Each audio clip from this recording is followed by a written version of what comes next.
Hello, everyone. This is Tom Fox back again for another episode. And today I have Todd Rupe.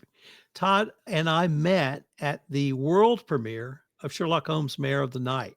And he was doing some recording and we got to talking. And it turns out he's written a book and a screenplay. So I asked him if he would come on the pod and talk to us about his work and maybe his creative process. And he graciously agreed to do. Todd, first of all, with an incredibly long winded introduction, welcome and thank you so much for taking the time to visit with me today.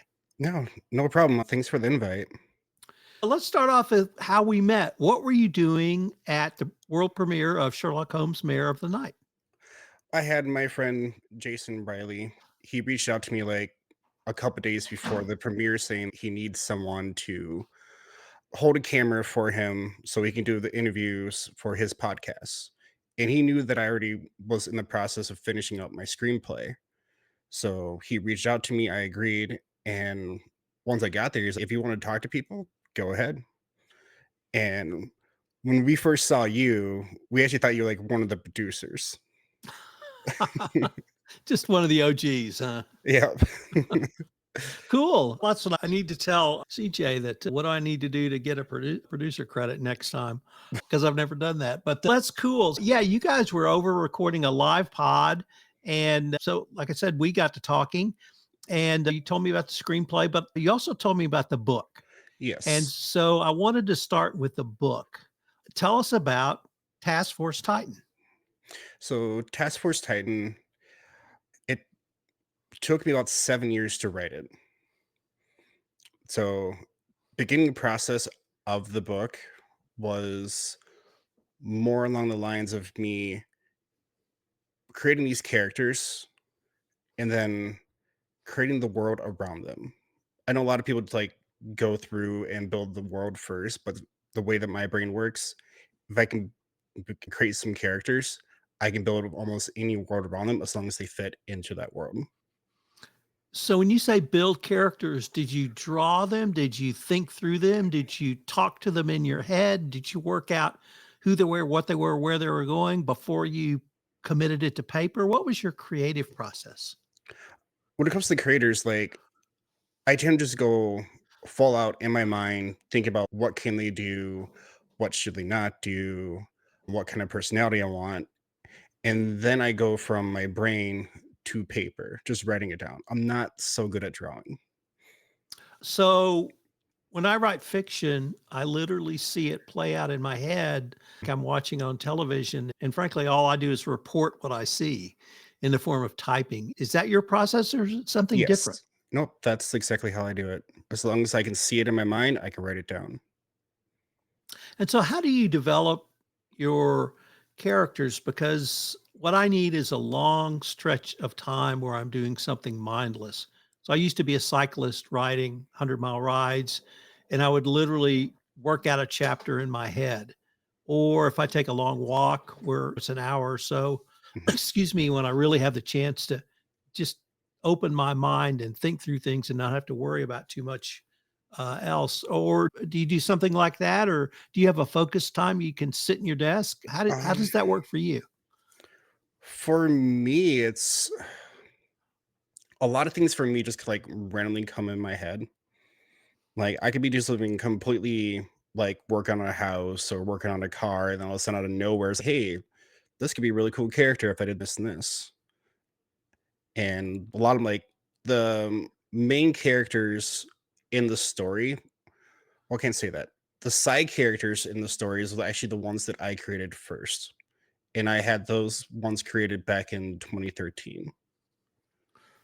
And the main character and his brother are the ones that I made just before I started writing this story. So now let's move to either the set, the setting, the rest of it you talked about. You've got them in your head. Have they? Oh, let me stop there. Do they talk to you? Do they tell you what they're going to do? Because I've had characters do things that shocked me. But it was all inside my head. I didn't say that or do that. They just did it. Do you have that experience too? Or do you how does that process work for you? So for me, like I write my stories as I'm looking through my main character's eyes. So Is it first person? It is first person. My main character, like, he goes from a very traumatic experience with his abilities and everything because everything he touches dies. And then I think to myself, how would a character react to this situation? So I have him looking into it. Then I think about like how would I react to that situation if I was the person being affected by it, and then create a whole dialogue and story around just that experience. Then how did you I cut you off or stop you from talking about how you wrap those characters into your setting or your scenes? It's a lot of it is just basically come up with a scene, and if it works in my head, it works. If not, it's not. But I got to be able to have a full conversation between the characters to actually be able to put them within a scene. So could you tell us a little bit, if we focus a little bit on the book now, A Task Mhm. Force Titan, what were some of the central themes that you tried to highlight in your book? It definitely has coming of age story. So the main character is having his issues with his ability. And beginning of the story, he wants to die, but he can't die. But towards the middle of the book, something happens to him where he loses his ability, and then he realizes, oh no, I actually want to live. So he's coming to terms with himself. And then what motivated you to write this? Was it, I have to say, I think every author's first book is largely autobiographical, but is yours autobiographical or were you trying to explore something else? It started off of me just randomly just trying to write a book. But more I wrote the book, more I realized of my personal experience are actually folded into it. So some of the feelings that my main character or other main characters have gone through are actually in there. And then how did you really influence the characters or the narrative in ways, what I'm trying to get at is where you had to separate your own experience and what you Mhm. put of you in there from something that wasn't you. How did you Yes, sort of integrate those 2? If I know I didn't ask that. You it's all got it. good. It was actually very difficult to get that split, but I think just like the world that I put them in, it's there's enough there that it's personal, but people that don't know me won't get it. Let me step back to ask you, when did you start writing? Did you start as a little boy? Did you start in middle school, high school? Did you always put pen to paper? What's the writing angle for Todd?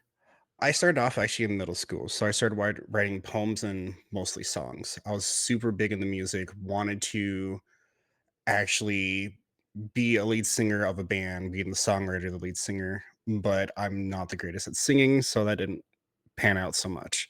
But I loved how I was able to take the words and just give them just a little tweak here and there to create something completely different and new. And towards high school, I started like getting into writing short stories. So what has fed this passion to the point where you actually published a book? Did you just say, "I'm gonna finish it, damn it," or this meant something to you? It was a story that was inside you, you just had to get out, or you wanted to share with others? Maybe all of the Uh, above. I want to say it's all of the above. Ever since I was 23, I wanted to write a book. I wanted just not do a short book. I want to do a full length novel, but it's like the story has to be right. But as I was writing the story, it actually ended up, hey, there's actually a much bigger story to tell than just the one book. So now the book is actually going to be 9 books long. A 9-book series. Yes. And have you started on book 2? I'm only within the first chapter of book 2. Tell us about some of the characters you created in book 1 then. So in book 1, our main character, his name's Abaddon. His ability is anything he touches dies. His brother is Hamish, and anything he touches comes alive or gets fully healed. I have a character named Raven.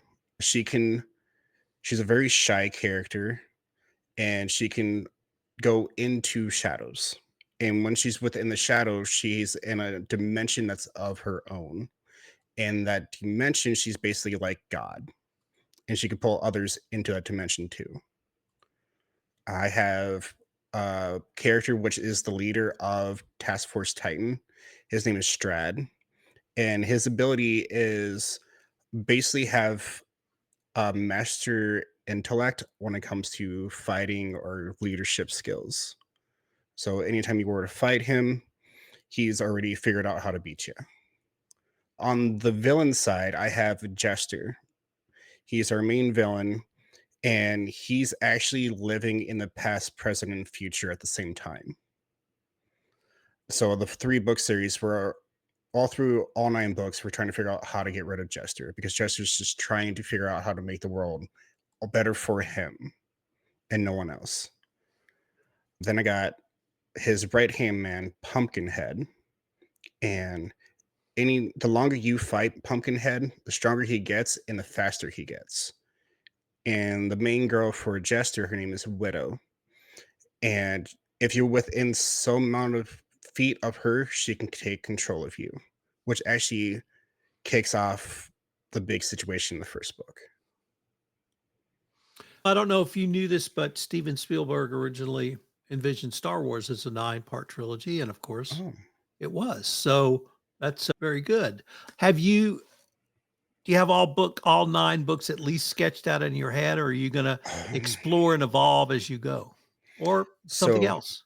I have book one, book two fully planned out. Obviously, book one's planned out, but book two is fully planned out. Book three, I'm still playing with ideas, but the second three books is actually going to be in the perspective of a little girl. So she's now looking at the main character of the first three books as a side character.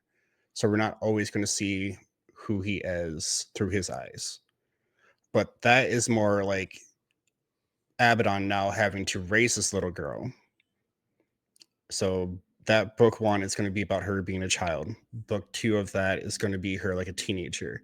And book three is us having to say goodbye to her. And then the last three books, it's basically us finding out who was actually in the background that's playing everything out to get rid of Jester. And we're doing it from her perspective. Let me change the focus just a little bit because you Yeah. also told us you wrote a screenplay. And Yes. I think you said you had just finished or were finishing your screenplay when we met at the world premiere of Sherlock Holmes, Mare of the Night. I should transition over to your screenplay. Tell us, first of all, have you finished it? I'm just getting to scene 5 of my final draft. And can you share with us what it's about? So it is a psychological thriller with horror elements. And your main character is Jenna. And she made a deal with an entity, but it's supposed to represent the devil. And it was basically because she was pregnant, did not want to be pregnant. And the deal that she makes with the entity is pain for pain, blood for blood. A deal can be done. And she agrees to the deal. So the entity takes the baby from her. And now she has to do the blood part of the deal. Her and her friends go to an Airbnb to basically celebrate Labor Day. And while they're there, Jenna starts losing her grip on reality. So us as the viewer have to figure out, is what happening is actually happening, or is this just her losing total control? Like a good example of it is a scene that I wrote where murdered someone got murdered on the beach. So the cops came to the house, and as the one character named Brad opens the door to let the cops in, through Jenna's eyes, she's seen the cops coming in and everyone's targeting her as the murderer of this person. But as she gets up to go upstairs, the female officer grabs her arm. And as soon as she grabs her arm, Jenna's back on the couch watching the cops come back in. So, is your creative process for writing a screenplay different or the same for writing a novel? It is slightly different because the screenplay has to be fairly detailed. There's a lot of things in a book that I can leave a little bit more vague, but as a screenplay, I gotta really put in what are they wearing? What's the stuff that's gonna be on the counter? What's any animals in the screenplay? What are they? What do they look like? What are they doing? And I've really come since I met you that night, I met several other people in and around San Antonio involved in filmmaking. And there seems to be a fairly vibrant kind of local scene around filmmaking. Is that something you've found to be true as well? As far as I'm aware, like both between like people trying to write books and try to do all the movie stuff, it's very active and vibrant in San Antonio. I'm meeting a lot of different people that I didn't expect to be writers. All right. I have to ask you, what does a writer look like? And why did you not expect him to be a writer? A prime example, I just started a new job, and this guy's been like just the trainer at that job for a while. And as I was going through my training class, like him and I started talking and out of nowhere. He's like, yeah, I've been like thinking about writing a book. And I'm like, really? And there's a couple other people like in that class who are like, oh yeah, I write too. And I write poems, I write other stuff. And I'm like, okay, there's way more people than I thought of, but none of them look like somebody that I would expect because I was part of a writers group, but in that group's okay, yeah, this makes sense. You make sense. So that really leads into what I wanted to ask you. Have there been persons, a mentor, somebody who said a word to you, someone that's giving you a pat on the back, or just someone that's really given you the courage to step forward and follow your dream? Honestly, it's more from the negativity that I've have gotten in my life that has keep pushing me forward. Rage, shame, and guilt is a great motivator. I use that every day. Believe me, I get it. Let's just explore that. Why would you tell someone never give up on your dream? What's created that drive in Todd to do that? The big reason is as I was growing up, I ended up living with my aunt and uncle, but my uncle was very big on getting the nine to five job. This is what you got to do. You got to be 100% guaranteed a paycheck. You have to do all this stuff. Don't take risk. But in my mind, it always did not set well. So I know that wasn't for me.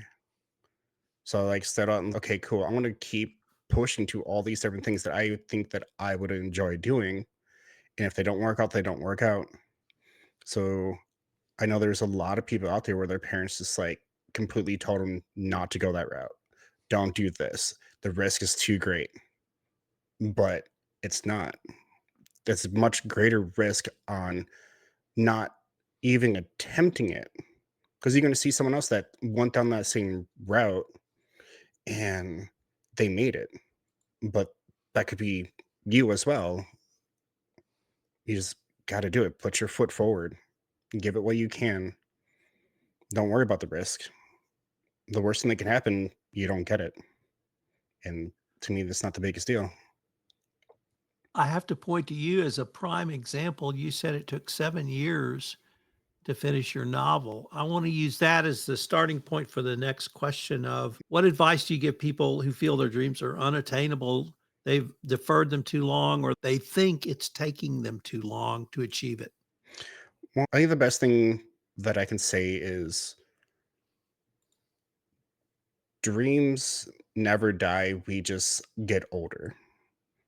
A prime example was the actor that played Professor Snape in the Harry Potter series. Always wanted to be an actor his whole life, but he didn't actually start acting until he was 40. That's a long time that someone had a dream and he held on to it. And he became a very famous actor. I just don't remember his name. Todd, unfortunately, we are near the end of our time for this episode. But before we leave, I wanted to ask you if anyone wanted to reach out to you, connect with you, follow you on social media, what would be the best place or places for them to go?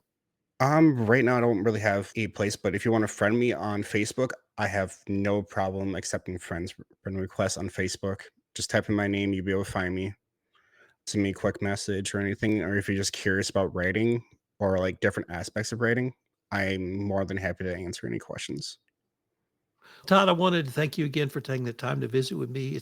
I just love talking to creators about their creative process, whether it's a writer, a painter, a filmmaker, an Mhm. actor, a screenwriter, or anybody else. So thanks again. And I hope we can continue this conversation. Me too. Me as well. Thank you.